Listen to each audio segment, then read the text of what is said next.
Hello, everyone. Thanks for joining us. Hello, Dr. Laitman. Hello. We're reading from Bala Sulam's Tess, Inner Observation, Chapter 9, Item 33.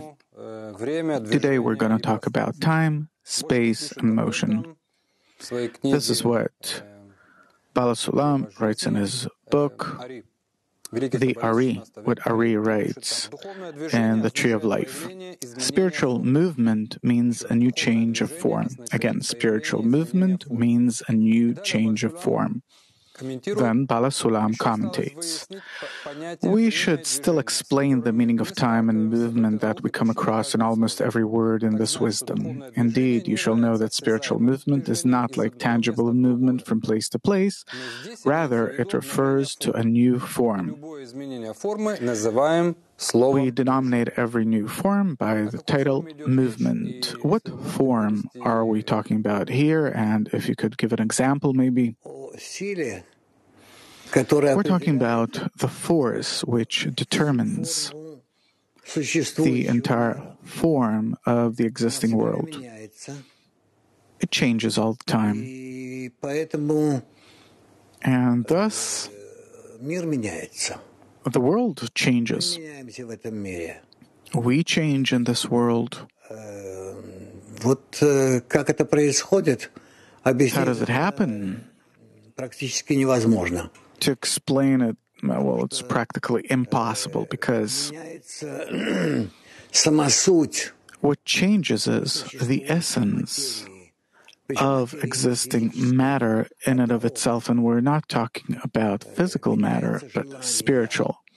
The desire changes in the matter as the very foundation of its existence. What changes is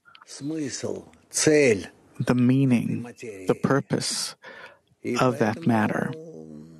And therefore, what we feel is only the result of it. I'll read some more. Bala Sulam further explains, meaning a new change of form that has occurred in the spiritual is exactly like a corporeal being that some part departed from it and moves about from place to place. Hence, the new form is called movement. Still, what changes? What renews? Inside a person, something changes. He sees that movement outside of himself, or is it really something outside of a person that changes? It is that force which sustains within it all that exists on all levels, not only on the material level, on the level of matter. That goes without saying. But it is that force that contains all that exists in it, sustains everything, and gradually changes it from one degree to the next, from phase to phase. In our world, I understand, there's an object, and it could move to some physical distance, and we call that movement. Here he says that movement in spirituality, suppose a person develops spiritually, then his form changed. What form? What changes? Inside the object. What changes is its purpose, the essence of its existence, its intention, its desire, qualities. All these things gradually change. We see that everything in nature actually it changes, is given to change, and therefore we say that everything moves. So it's unrelated to the desires of our world that don't change, as I understand. They change too, but very slowly. And in spirituality, suppose I get some desire, some kind of connection with that upper force, and it changed, meaning that I moved even closer. So movement is always closer or further away from connection with the upper force. Yeah, in relation to the upper force. Maybe we won't be able to explain this to a person that is not in it. How is it possible to explain what does it mean to be closer or further from the upper force according to the measure of equivalence of form? Yeah, but what is a form, an equivalence of form? Well, if we reveal the upper force, then in it we reveal certain forms in it, certain qualities. And then we can learn how close, how similar are we to those qualities or not? Are we closer or further away from that force? With what purpose did the Creator create such a space called our world and the ability to move in it?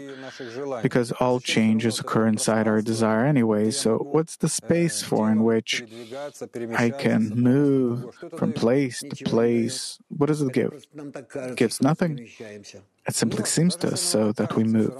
Even if it seems to us, still the Creator, He doesn't just so create things. It's created for a certain purpose in order for us to learn from it. From the lower degrees of nature, how to rise to higher ones. We even see, according to our technical development, etc., how we develop.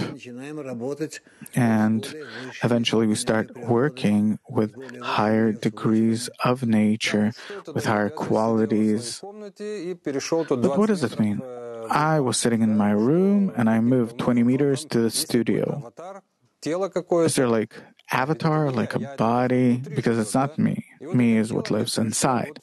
And I move with that body and I sit here. And what does it give me? Eventually, as a result of these adaptations of ours, it will give us the ability to take into consideration that which exists at the foundation of our movement.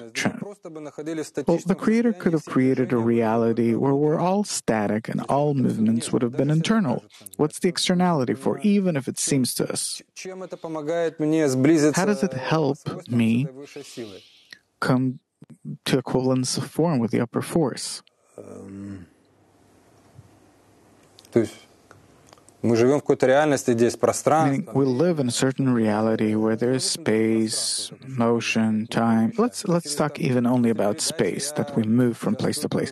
After this show, I'll also move from place to place. People are moving all the time, flying. What for? It doesn't change anything internally, or does it? It has a very small influence over our inner states, but as long as we're not in these big changes yet, crucial changes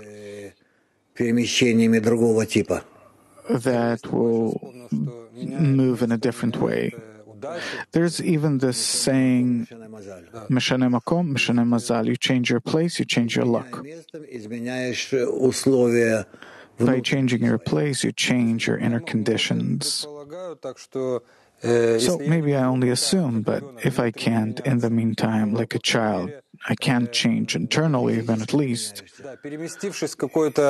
you change by moving, by movement.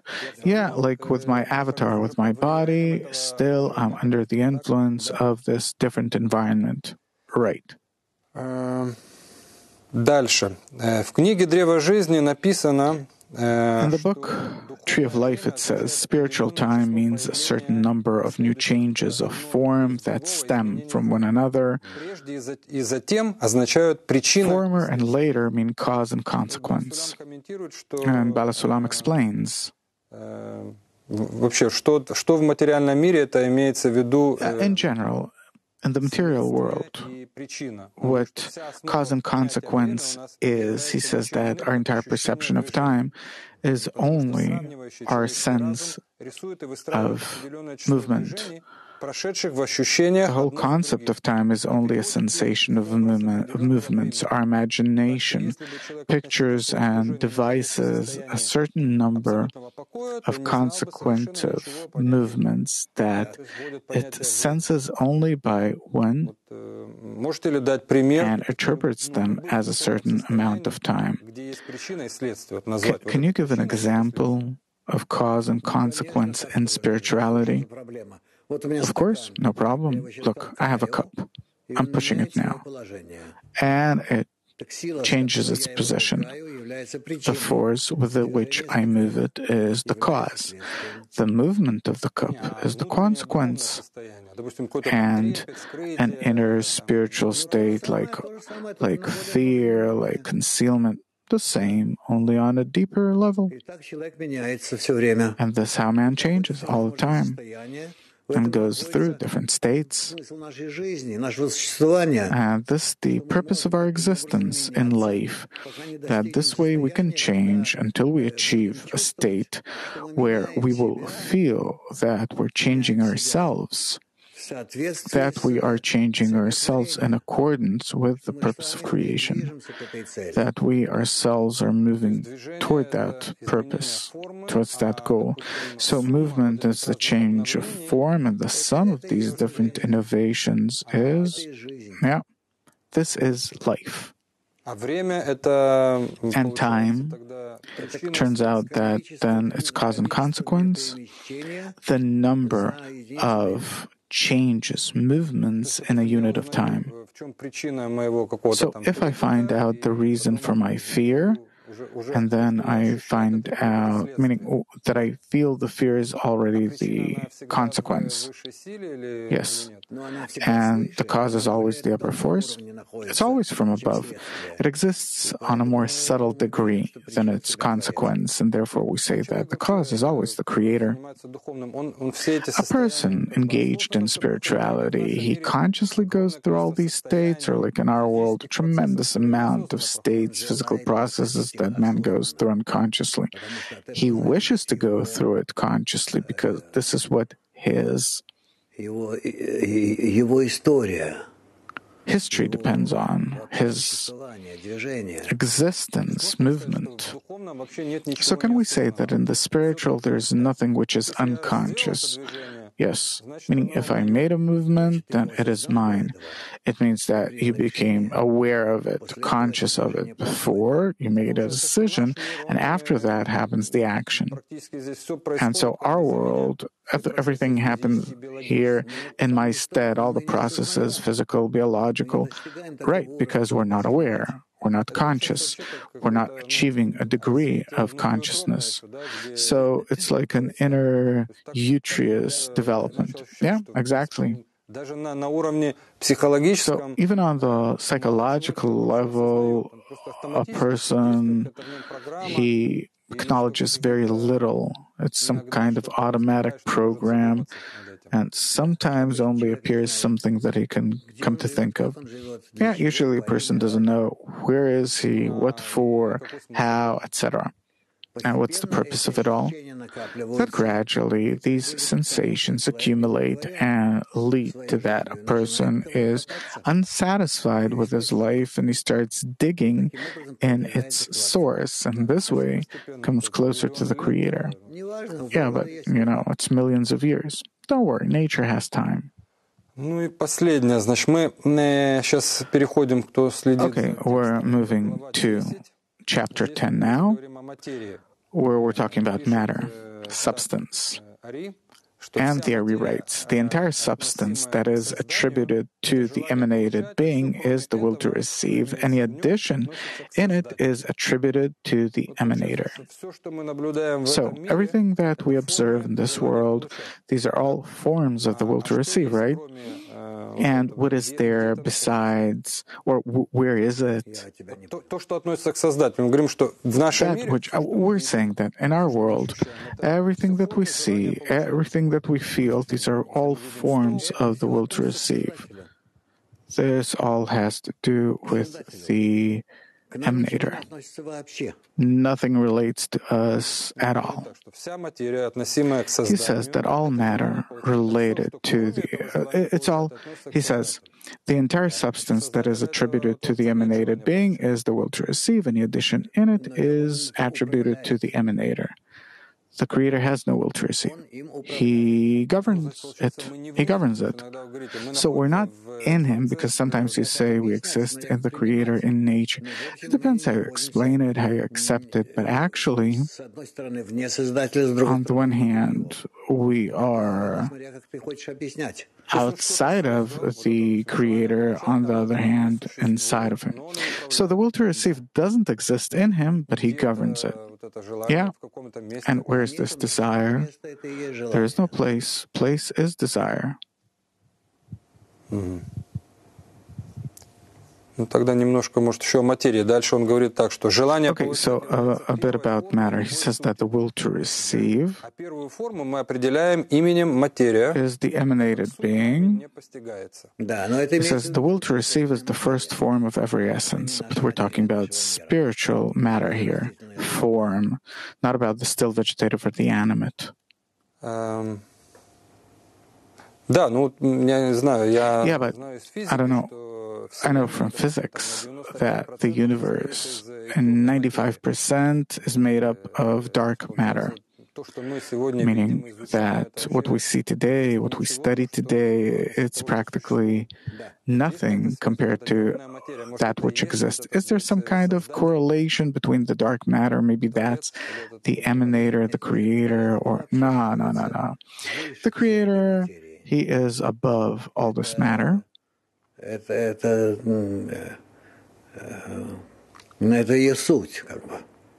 is its essence, as if. But matter itself does not relate to the emanator. The emanator is what gives birth to matter.